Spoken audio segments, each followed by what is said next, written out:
It's time to go to bed now. Settle down and get ready to sleep while I read to you about Nova and the Starlight Lab.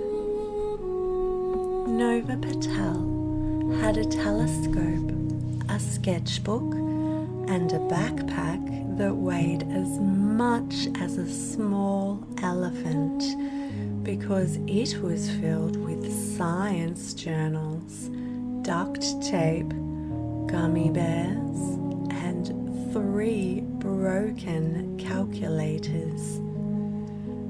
Nova didn't just like science, she lived it.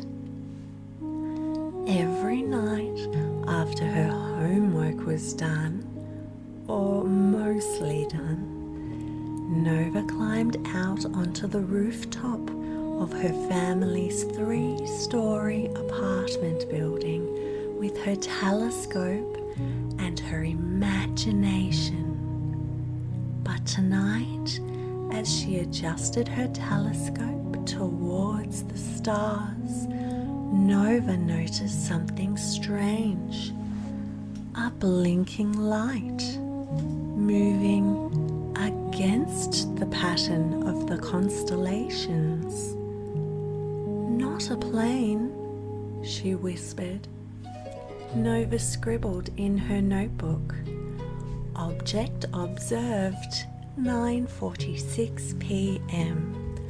Location between Polaris and Vega. Shape oval-ish, sparkly. Behavior blinking. Morse code." She looked again. The light blinked. Beep, beep, beep, beep, beep, beep, beep. SOS. Nova's heart did a flip. Someone or something was asking for help from space. The next morning, Nova tried to tell her science teacher, Mr. Peabody. "That's fascinating," he said, without looking up from his coffee mug that said, "I science harder than you. Maybe it's a glitch." "No," said Nova, "it was Morse code." Replied Mr. Peabody. "Maybe Mars rover farts." "Can I borrow the radio dish on the school roof?" asked Nova. Mr. Peabody choked on his coffee. "Absolutely not." So Nova built her own, using a pizza pan, a bicycle horn, an old Wi-Fi booster, and a rubber chicken for balance. And somehow, incredibly, Nova made contact. "Hello?" The reply came through. "Help, trapped, systems R9, spaceship broken, need science." Nova grinned. "Oh, buddy, you've called the right person." The alien's name was Flick, and his voice came through her radio as a series of bubbly squeaks that the translator app interpreted into text. He had crash-landed in Earth's orbit and couldn't restart his ship. "Send me your coordinates," Nova said. "I'm coming up." "Unable, low energy, need solutions." "Okay," said Nova, "then I will send the science to you." And just like that, Nova turned her bedroom into the Starlight Lab.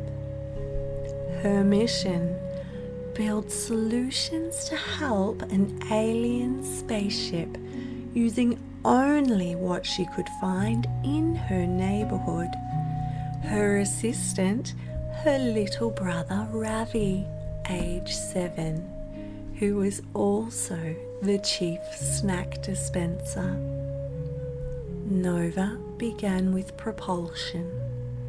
Flick's thrusters were clogged with something he called space goo. Nova mixed baking soda, vinegar in her bathtub to simulate chemical thrust. It exploded all over the floor and the cat. "Promising," Nova muttered, scribbling notes. Then she used magnets from the fridge to test electromagnetic repulsion.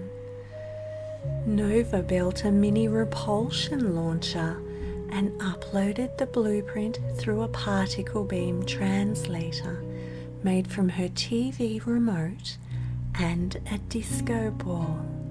Flick replied, "Cleared thrusters, goo evaporated, excellent science." Ravi clapped. The cat meowed, though a bit angrily, from down the hallway. "Flick," Nova radioed, "what's next?" "Gravity compass broken. I float into everything. Last night I hit the laser toaster." Nova chewed her pencil. Gravity systems were tricky. But then she remembered something her mother had said once while straightening up her posture. Gravity always wins. Nova couldn't make gravity, but she could simulate it using rotation. So she built a spinning chair with her bike wheel, a salad spinner, and Ravi's roller skates. After many dizzying tests, and one unfortunate moment when Ravi crashed into the fridge, she sent Flick the formula. Gravity simulation activated. Not hitting toaster. Progress, Nova thought. That night, Flick sent a weird message. Energy source low. Need atomic fusion or strong battery. Fusion, Nova said. Like in stars? Ravi nodded seriously. Let's build a sun. Nova patted his head. Good thinking, but let's start a little bit smaller. She dug through her electronic straw and cobbled together a supercapacitor using coins, copper wire, and ravioli can lids. The battery wasn't fusion level powerful, but it had enough charge to start a small electric scooter and maybe, just maybe, a stalling alien reactor. Nova packed the blueprint in a code using musical notes and sound vibrations. Flick replied, "Power restored, spaceship is humming, I think it likes me." On Tuesday, Flick sent a new message. Autopilot system glitched, calculations broken, cannot navigate. Nova's stomach dropped. How far is Zan 9? Ravi asked. Thousands of light years, replied Nova. Can he GPS it? Asked Ravi. No signal goes that far, replied Nova. Nova needed space coordinates, velocity and trajectory, all recalculated manually. Time for cosmic math, Nova whispered. She used star charts, physics textbooks, and an online calculator named Crunchatron. It took her all night and 6 cups of hot chocolate. Nova uploaded the data in binary. Flick's reply took 2 minutes. Navigation calculated, system locked, course plotted. Nova collapsed into her beanbag chair. Oof, we're almost done. By Friday, Flick's ship was almost operational. Launching in 24 Earth hours. Want to say thank you. Nova beamed. I wish I could meet you in person. Dangerous, replied Flick. Air unmatched, but I can send samples. The very next day, a small metal capsule dropped into Nova's backyard. Inside, a vial of glowing space gel, a sketch of Flick with googly eyes, and a note. It read, to Earth Genius Nova, may your mind forever sparkle. Nova framed it.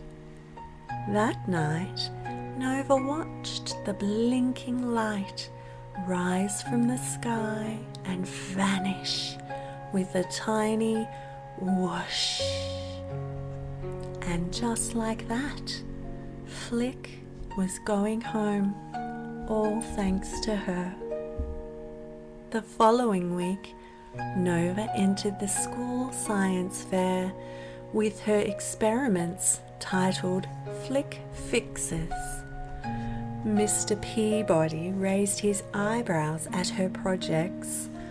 Repulsion thruster, homemade gravity chair, can lid power cell, a star map labeled Zan 9 coordinates. Nova, this is extremely advanced. Nova smiled. I had help. You mean your brother? Asked Mr. Peabody. Ravi waved from the punch table with frosting on his nose from the snack cupcakes. Nova shrugged. You could say it was a long-distance collaboration. Nova won first prize. Weeks passed.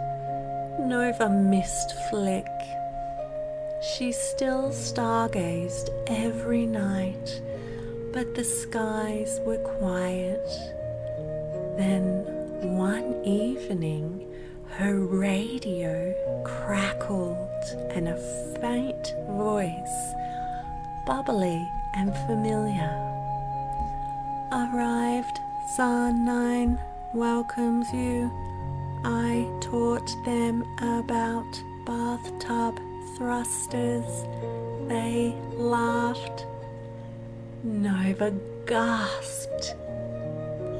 We named a planet after you, Nova 3. Lots of lava. You'd like it. Nova smiled, her eyes stinging a little. Stay awesome, Earth genius. Never stop inventing. Nova turned off the radio and whispered to the stars. I won't